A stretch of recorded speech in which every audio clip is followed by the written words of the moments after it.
Okay, thank you, Rosemary, and congratulations to all of our global law students. It's now my honor to introduce our keynote speaker, and I suspect there are, some of you way back there who were here just for this reason. I had the great privilege of being in Pasadena on Wednesday afternoon of this week at the WESCO board meeting, where Charlie Munger spoke for 3 hours. A lot of it was Q&A. And there were about 1,000 people there who had come from all over the world, from New Delhi and Delhi and Australia and various parts, just to hear Charlie talk. So it's a tremendous honor and a privilege that we're here presenting Charlie right here on the USC campus. Charlie, as many of you may know, is the vice chairman of Berkshire Hathaway. That is the legendary investment company headed by Warren Buffett. Like Warren, Charlie grew up in Omaha. Charlie's also the chairman of WESCO, which is a subsidiary of Berkshire Hathaway, and he holds an annual meeting every year, and it's open to the public, so hopefully I'll see some of you there next year. It's a lot of fun. Charlie, like Warren, is a native of Omaha. He studied at the University of Michigan and served in the United States Navy before entering Harvard Law School. A little bit of a theme here. Charlie founded and worked as a real estate attorney, actually did some real estate development as well, but he founded and worked as a real estate attorney at the very prestigious, prominent firm of Munger, Tolles & Olson until 1965, when he left the practice of law and became an investment manager. Now here's a sentence that's kind of standard in Charlie Munger law. Leaving the law was probably the best decision he ever made. So just repeat. Leaving the law was probably the best decision Charlie ever made. He took his legal education, the kind of skills that he learned in law school, and applied it to investing. And today he is listed by Forbes as one of the wealthiest people in the world. So there's hope, if not for you, for your parents and all those people that worked so hard to support you for the last 3 years. Charlie credits much of his success to his favorite pastimes, reading and thinking. One of the lines that Charlie developed in dispensing his wisdom at the WESCO meeting was, if it's wisdom you're after, you're going to spend a lot of time sitting on your ass and reading. That's a quote from Charlie. So read, read, read. Think, think, think. Question, question, question. This is what Charlie is really about. His observations about wealth, business, and life have inspired a near cult of fans. It's true. They wear Charlie Munger shirts and they come to these meetings. It's a spectacular thing to see. Lots of these are gathered up in his book, Poor Charlie's Almanac, which was edited by Peter Kaufman, who's over here, the CEO of Glen another USC Trojan, graduate of our business and accounting schools. And get that book. It's a wonderful thing. I can't get a discount. Nobody can get a discount because it's a Charlie Munger book. But it's called Poor Charlie's Almanac, and it's a collection of speeches and witticisms and thoughts that's tremendously powerful. Here's just an example in one of my favorite Mungerisms.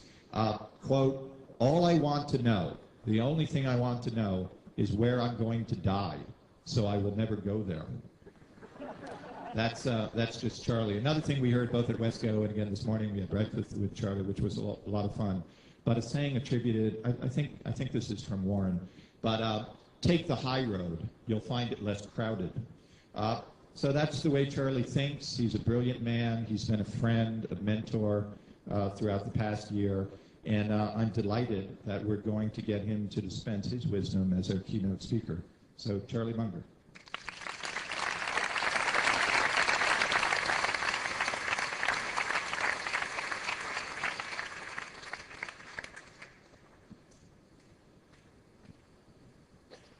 Well, no doubt many of you are wondering why the speaker is so old. Well, the answer is obvious. He hasn't died yet. And why was the speaker chosen? Well, I don't know that either. I like to think that the development department had nothing to do with it. Whatever the reason, I think it's very fitting that I'm sitting here because I see one crowd of faces in the rear not wearing robes, and I know from having educated an army of descendants who really deserves a lot of the honors that are being given to the people up here in front. The sacrifice and the wisdom and the value transfer that comes from one generation to the next can never be underrated. And that gave me enormous pleasure as I looked at this sea of Asian faces to my left. All my life I've admired Confucius. I like the idea of filial piety, the idea that there are values that are taught and duties that come naturally, and that all that should be passed on to the next generation. And you people who don't think there's anything in this idea, please note how fast these Asian faces are rising in American life. I think they have something. All right, I scratched out a few notes, and I'm going to try and just give an account of some ideas and attitudes that have worked well for me.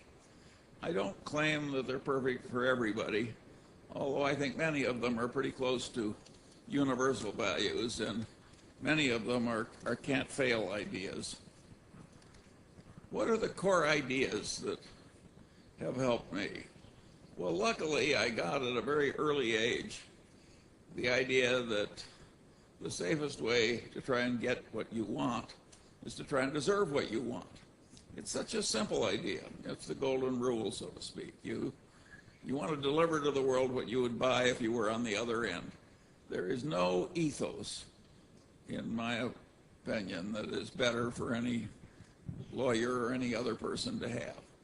By and large, the people who've had this ethos win in life, and they don't win just money, just honors and emoluments. They win the respect, the deserved trust of the people they deal with. And there is huge pleasure in life to be obtained from getting deserved trust. And the way to get it is to deliver what you'd want to buy if the circumstances were reversed. Now, occasionally you find a perfect rogue of a person who dies rich and widely known. But mostly these people are fully understood by the surrounding civilization. And when the cathedral is full of people at the funeral ceremony, most of them are there to celebrate the fact that the person is dead. And that reminds me of the story of the time when one of these people died and the minister said, "It's now time for someone to say something nice about the deceased." And nobody came forward. And nobody came forward. And nobody came forward. And finally one man came up and he said, "Well, his brother was worse." That is not where you want to go. That's not the kind of funeral you want to have. You'll leave entirely the wrong example. A second idea that I got very early was that there's no love that's so right as admiration-based love, and that love should include the instructive dead. Somehow I got that idea, and I've lived with it all my life, and it's been very, very useful to me. A love like that celebrated by Somerset Maugham in his book of Human Bondage, that's a sick kind of love. It's a disease. And if you find yourself in a disease like that, my advice to you is turn around and fix it, eliminate it. Another idea that I got, and this may remind you of Confucius too, is that wisdom acquisition was a moral duty. It's not something you do just to advance in life. Wisdom acquisition is a moral duty. And there's a corollary to that proposition, which is very important. It means that you're hooked for lifetime learning. And without lifetime learning, you people are not going to do very well. You are not going to get very far in life based on what you already know. You're going to advance in life by what you're going to learn after you leave here. If you take Berkshire Hathaway, which is certainly one of the best regarded corporations in the world, and it may have the best long-term investment record in the entire history of civilization. The skill that got Berkshire through one decade would not have sufficed to get it through the next decade with the achievements made. Without Warren Buffett being a learning machine, continuous learning machine, the record would have been absolutely impossible. The same is true at lower walks of life. I constantly see people rise in life who were not the smartest, sometimes not even the most diligent, but they are learning machines. They go to bed every night a little wiser than they were when they got up. And boy, does that habit help, particularly when you have a long run ahead of you.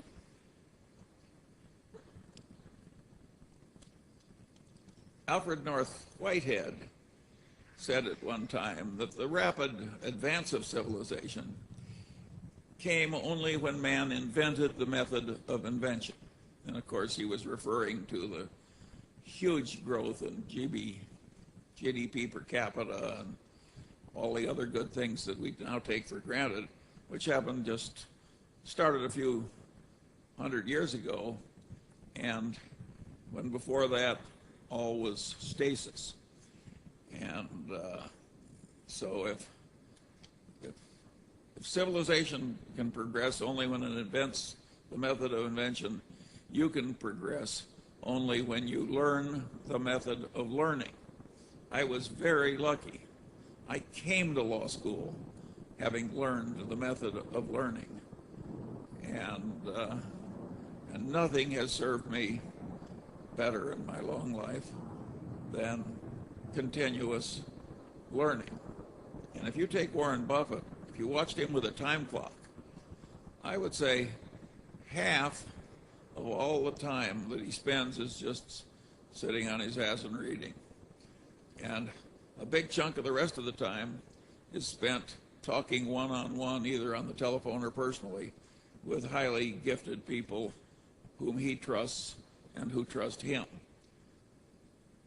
In other words, it looks quite academic, all this worldly success.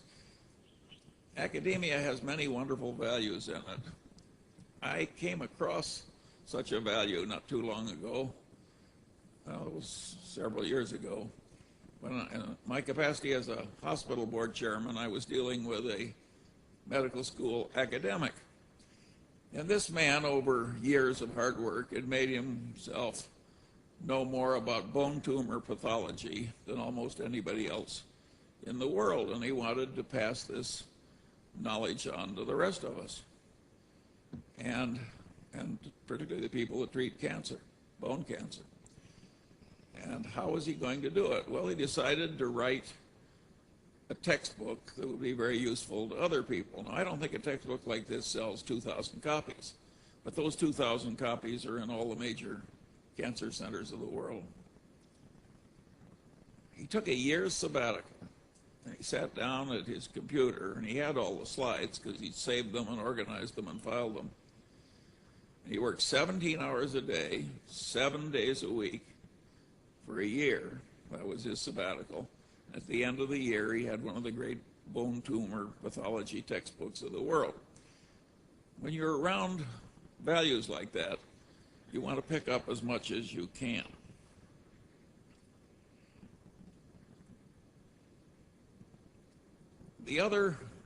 Another idea that was hugely useful to me was that I listened in law school when some wag said, a legal mind is a mind that when two things are all twisted up together and interacting, it's feasible to think responsibly about one thing and not the other. Well, I could see from that one sentence that that was perfectly ridiculous, and it pushed me further into my natural drift, which was into learning all the big ideas and all the big disciplines, so I wouldn't be a perfect damn fool who was trying to think about one aspect of something that couldn't be removed from the totality of the situation in a constructive fashion. And what I noted, since the really big ideas carry 95% of the freight, that it wasn't at all hard for me to pick up all the big ideas in all the disciplines and make them a standard part of my mental routines. Once you have the ideas, of course, they're no good if you don't practice. If you don't practice, you lose it. So I went through life constantly practicing this multidisciplinary approach. Well, I can't tell you what that's done for me.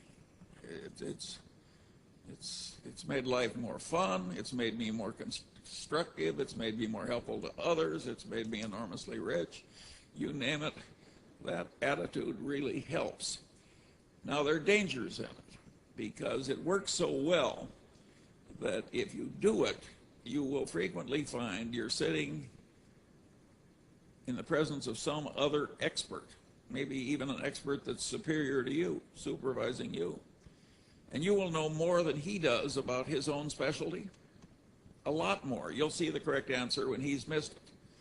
That is a very dangerous position to be in. You can cause enormous offense by helpfully being right in a way that causes somebody else to lose face. And I never found a perfect way to solve that problem. I was a great poker player when I was young, but I wasn't a good enough poker player, so the people failed to sense that I thought I knew more than they did about their subjects, and it gave a lot of offense. Now I'm just regarded as eccentric, but there was a difficult period to go through. And my advice to you is to learn sometimes to keep your light under a bushel. One of my colleagues, also a number one in his class in law school, a great success in life, clerk for the Supreme Court, etc. But he knew a lot, and he tended to show it as a very young lawyer. And one day, the senior partner he was working under called him in and said, "Listen, Chuck," he says, "I want to explain something to you." He says, "Your duty under any circumstances is to behave in such a way that the client thinks he's the smartest person in the world. And you've got any little energy or insight available after that, use it to make your senior partner look like the smartest person in the world. And only after you've satisfied those two obligations do you want your light to shine at all." Well, that may have been very good advice for rising in a large firm. It wasn't what I did. I always obeyed the drift of my nature, and if other people didn't like it, well, I didn't need to be adored by everybody. Another idea, and by the way, when I talk about this multidisciplinary attitude, I'm really following a very key idea of the greatest lawyer of antiquity, Marcus Tullus Cicero. And Cicero is famous for saying, "A man who doesn't know what happened before he's born goes through life like a child." Now, that is a very correct idea of Cicero's, and he's right to ridicule somebody so foolish as not to know what happened before he was born. But if you generalize Cicero, as I think one should, there are all these other things that you should know in addition to history. And those other things are the big ideas in all the other disciplines. And it doesn't help you just to know them enough so you could prattle them back on an exam and get an A. You have to learn these things in such a way that they're in a mental lattice work in your head and you automatically use them for the rest of your life. If you do that, I solemnly promise you that one day you'll be walking down the street and you'll look to your right and left and you'll think, "My heavenly days, I'm now one of the few most competent people of my whole age cohort." If you don't do it, many of the brightest of you will live in the middle ranks or in the shallows. Another idea that I got, and it was encapsulated by that story the dean recounted about the man who wanted to know where he was going to die, and he wouldn't go there. That rustic who had that idea had a profound truth in his hand. The way complex adaptive systems work and the way mental constructs work, problems frequently get easy. I'd even say usually are easier to solve if you turn them around in reverse. In other words, if you want to help India, the question you should ask is now, how can I help India? You think, what's doing the worst damage in India? What will automatically do the worst damage, and how do I avoid it? You'd think they're logically the same thing. They're not. Those of you who have mastered algebra know that inversion frequently will solve problems which nothing else will solve. And in life, unless you're more gifted than Einstein, inversion will help you solve problems that you can't solve another way. Let me use a little inversion now. What will really fail in life? What do we want to avoid? Such an easy answer. Sloth and unreliability. If you're unreliable, it doesn't matter what your virtues are. You're going to crater immediately. So doing what you have faithfully engaged to do should be an automatic part of your conduct. You want to avoid sloth and unreliability. Another thing I think should be avoided is extremely intense ideology, because it cabbages up one's mind. You've seen that, and you see a lot of it, in TV preachers, for instance. They've all got different ideas about theology, and a lot of them have minds that are made of cabbage, but that can happen with political ideology. And if you're young, it's easy to drift into loyalties. And when you announce that you're a loyal member and you start shouting the orthodox ideology out, what you're doing is pounding it in. And you're gradually ruining your mind. So you want to be very, very careful with this ideology. It's a big danger. In my mind, I've got a little example I use whenever I think about ideology, and that's these Scandinavian canoeists who succeeded in taming all the rapids of Scandinavia, and they thought they would tackle the whirlpools of the Erin Rapids here in the United States. The death rate was 100%. A big whirlpool is not something you want to go into, and I think the same is true about a really deep ideology. I have what I call an iron prescription that helps me keep sane when I naturally drift toward preferring one ideology over another. And that is, I say, I'm not entitled to have an opinion on this subject unless I can state the arguments against my position better than the people do who are supporting it. I think only when I've reached that state am I qualified to speak. Now, you can say that's too much of an iron discipline. It's not too much of an iron discipline. It isn't even that hard to do.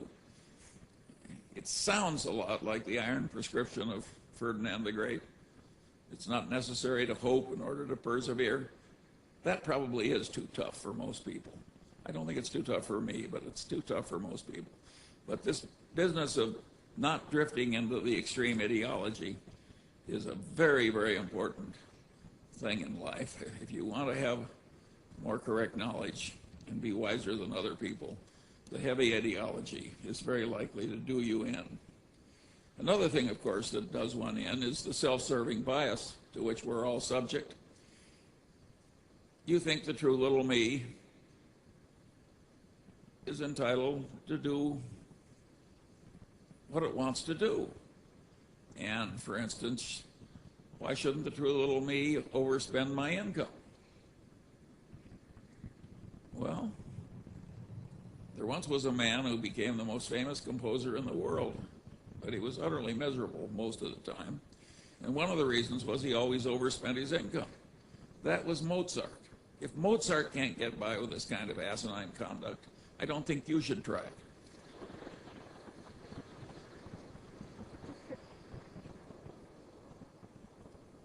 Generally speaking, envy, resentment, revenge, and self-pity are disastrous modes of thoughts.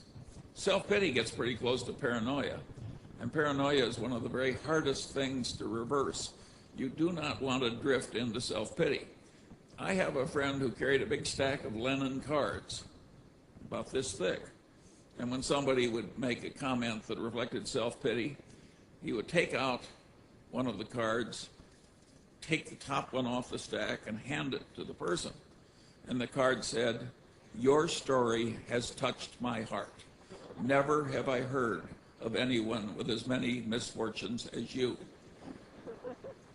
Well, you can say that's waggery, but I suggest that every time you find you're drifting into self-pity, and I don't care what the cause, your child can be dying of cancer, self-pity is not going to improve the situation.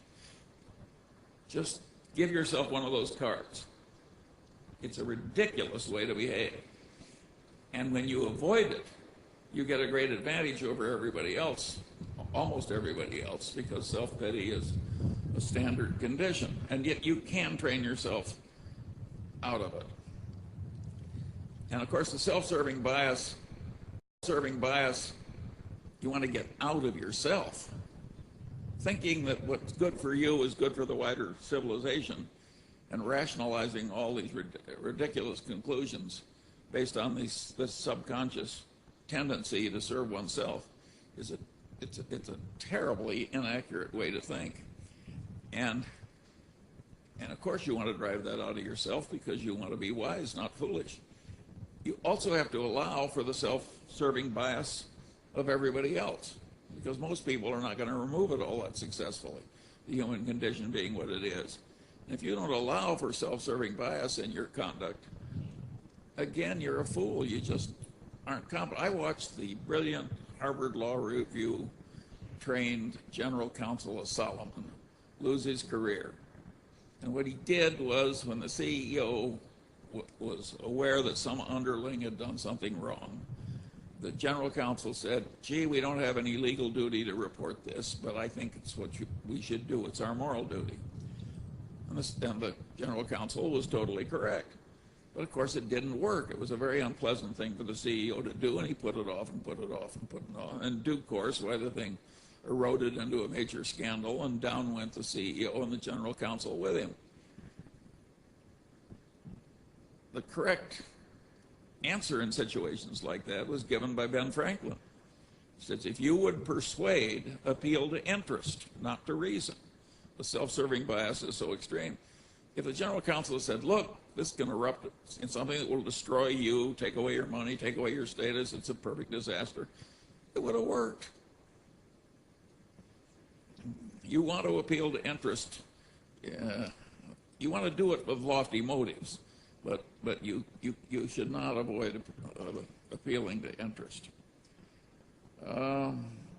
Another thing, perverse incentives. You don't want to be in a perverse incentive system that's causing you to behave more and more foolishly or worse and worse. Incentives are too powerful a controller of human cognition and human behavior. And one of the things you're going to find in some modern law firms is billable hour quotas. And I could not have lived under a billable hour quota of 2,400 hours a year. That would have caused huge problems for me. I wouldn't have done it. And I don't have a solution for that for you. You'll have to figure it out for yourself. But it's a significant problem. Perverse associations, also to be avoided. And you particularly want to avoid working directly under somebody you really don't admire and don't want to be like. It's very dangerous. We're all subject to control to some extent by authority figures, particularly authority figures that are rewarding us. And that requires some talent. The way I solved that is I figured out the people I did admire, and I maneuvered cleverly without criticizing anybody. So I was working entirely under people I admired. And a lot of law firms will permit that if you're shrewd enough to work it out. And your outcome in life will be way more satisfactory and way better if you work under people you really admire. The alternative is not a good idea. Objectivity maintenance. Well, we all remember that Darwin paid special attention to disconfirming evidence, particularly when it disconfirmed something he believed and loved.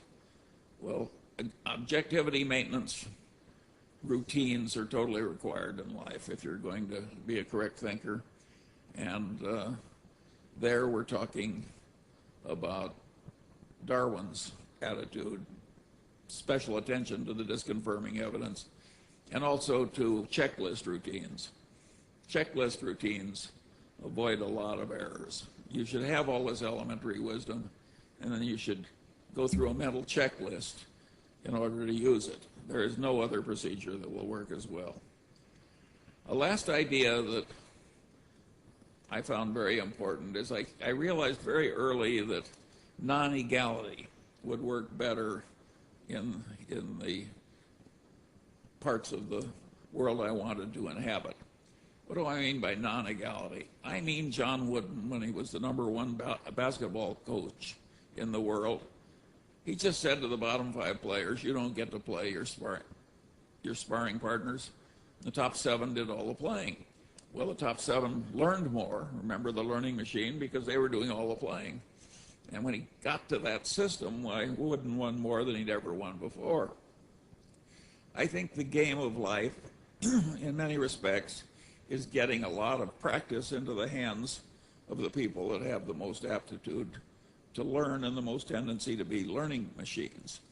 And if you want the very highest reaches of human civilization, that's where you have to go. You do not want to choose a brain surgeon from your child among 50 applicants, all of whom just take turns doing the procedure. You know, that's not the way to get the really important. You know, your airplane's designed that way. You don't want your Berkshire Hathaways run that way. You want to get the power into the right people. I frequently tell the story of Max Planck when he won the Nobel Prize and went around Germany giving lectures on quantum mechanics. And the chauffeur gradually memorized the lecture, and he said, would you mind, Professor Planck, just because it's so boring to stay in our routines, would you mind if I gave the lecture this time and you just sat in front, my chauffeur sat? And Planck said, sure, and the chauffeur got up and he gave this long lecture on quantum mechanics, and after which a physics professor stood up in the rear and asked a perfectly ghastly question.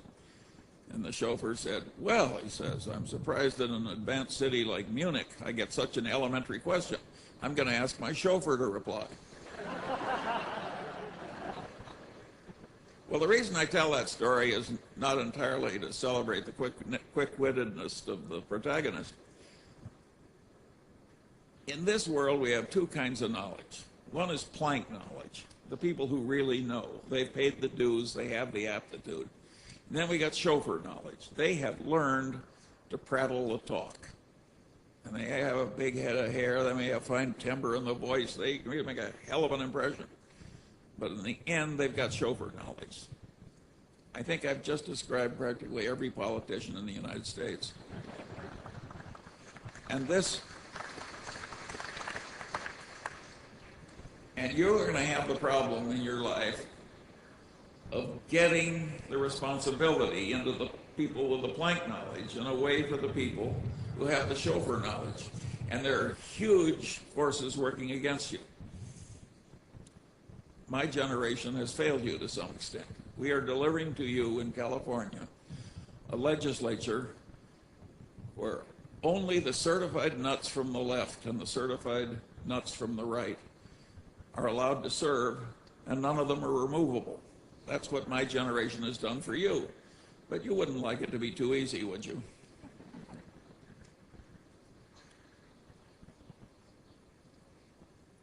Another thing that I found is that an intense interest in a subject is indispensable if you're really going to excel in it. I could force myself to be fairly good in a lot of things, but I couldn't be really good in anything where I didn't have an intense interest. So to some extent, you're going to have to follow me in if at all feasible, you want to drift into doing something in which you have a natural interest. Another thing you have to do, of course, is have a lot of assiduity. I like that word because it means sit down on your ass until you do it.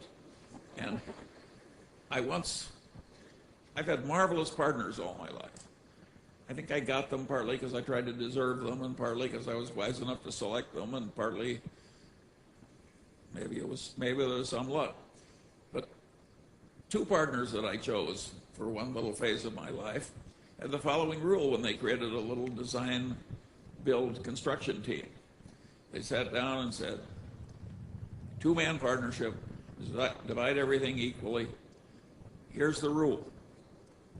Whenever we're behind in our commitments to other people, we will both work 14 hours a day until we're caught up. Well, needless to say, that firm didn't fail. The people died honored and rich. It's such a simple idea. It's such a simple idea. Another thing, of course, is life will have terrible blows in it. Horrible blows. Unfair blows. Doesn't matter. And some people recover and others don't. And there I think the attitude of Epictetus is the best. He thought that every mischance in life was an opportunity to behave well. Every mischance in life was an opportunity to learn something. And that your duty was not to be submerged in self-pity, but to utilize the terrible blow in a constructive fashion. That is a very good idea. And you may remember the epitaph which Epictetus left for himself. It said, "Here lies Epictetus, a slave, maimed in body, and the ultimate in poverty and favored of the gods." Well, that's the way Epictetus is now remembered. He's had big consequences. And he was favored of the gods. He was favored because he became wise, and he became manly. Very good idea. I've got a final little idea, because I'm all for prudence as well as opportunism. My grandfather was the only federal judge in his city for nearly 40 years, and I really admired him. I'm his namesake. And I'm Confucian enough that even now I sit here and I'm saying, well, Judge Munger would be pleased to see me here. So I'm Confucian enough all these years after my grandfather is dead to carry the torch for my grandfather's values. And Grandfather Munger was a federal judge at a time when there were no pensions for widows of federal judges. So he didn't save from his income why my grandmother would have been in penury. And being the kind of man he was, he underspent his income all his life and left her in comfortable circumstances. Along the way, in the 30s, my uncle's bank failed and couldn't reopen. And my grandfather saved the bank by taking over a third of his assets, good assets, and putting them into the bank and taking the horrible assets in exchange. And of course, it did save the bank. And while my grandfather took a loss, he got most of his money back eventually. But I've always remembered the example. And so when I got to college and I came across Haussmann, I remembered a little poem from Haussmann, and it went something like this. The thoughts of others were light and fleeting, of lovers meeting, luck or fame. Mine were of trouble and mine were steady, and I was ready when trouble came. You can say, who wants to go through life anticipating trouble? Well, I did. All my life I've gone through life anticipating trouble. Here I am well along in my 84th year, and like Epictetus, I've had a favored life. It didn't make me unhappy to anticipate trouble all the time and be ready to perform adequately if trouble came. It didn't hurt me at all. In fact, it helped me. So I quit claim to you, Haussmann and Judge Munger. The last idea that I want to give to you as you go out into a profession that is frequently puts a lot of procedure and a lot of precautions and a lot of mumbo jumbo into what it does. This is not the highest form which civilization can reach. The highest form that civilization can reach is a seamless web of deserved trust. Not much procedure, just totally reliable people correctly trusting one another. That's the way an operating room works at the Mayo Clinic. If a bunch of lawyers were to introduce a lot of process, the patients would all die. So never forget, when you're a lawyer, that you may be sold for selling this stuff, but you don't have to buy it. You may be rewarded for selling it, but you don't have to buy it. In your own life, what you want is a seamless web of deserved trust. And if your proposed marriage contract has 47 pages, my suggestion is you not enter. Well, that's enough for one graduation. I hope these ruminations of an old man are useful to you. In the end, I'm like Old Valiant for Truth in Pilgrim's Progress. My sword I leave to him who can wear it. You get sick for a minute.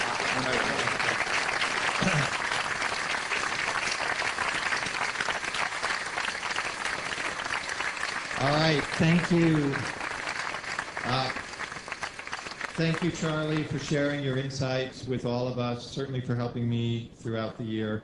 Again, a little shout out, Poor Charlie's Almanac. You can get it online, not at a discount.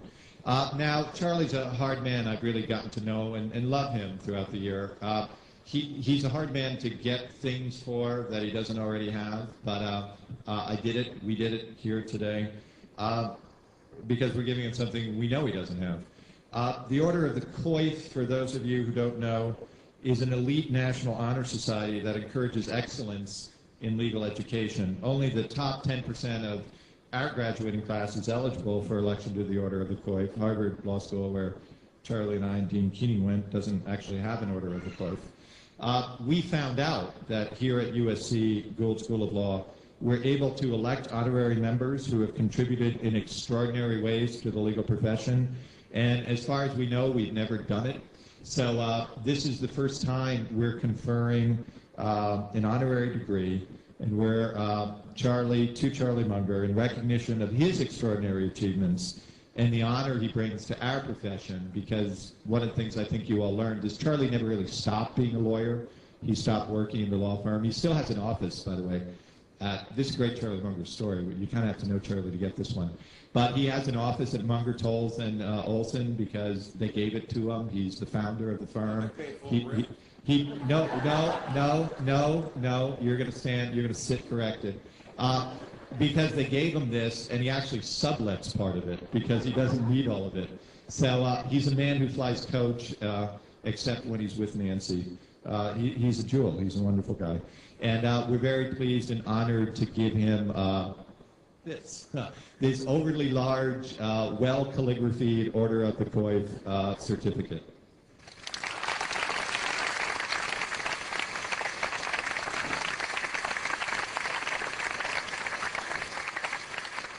I want to point out how wise SC is. Caltech offered to give me a Master's of Science if I would send them $15. I'd completed the program. And, of course, I never sent the $15. I get this one without having to pay for it. Not yet, Charlie. Bill's in the mail.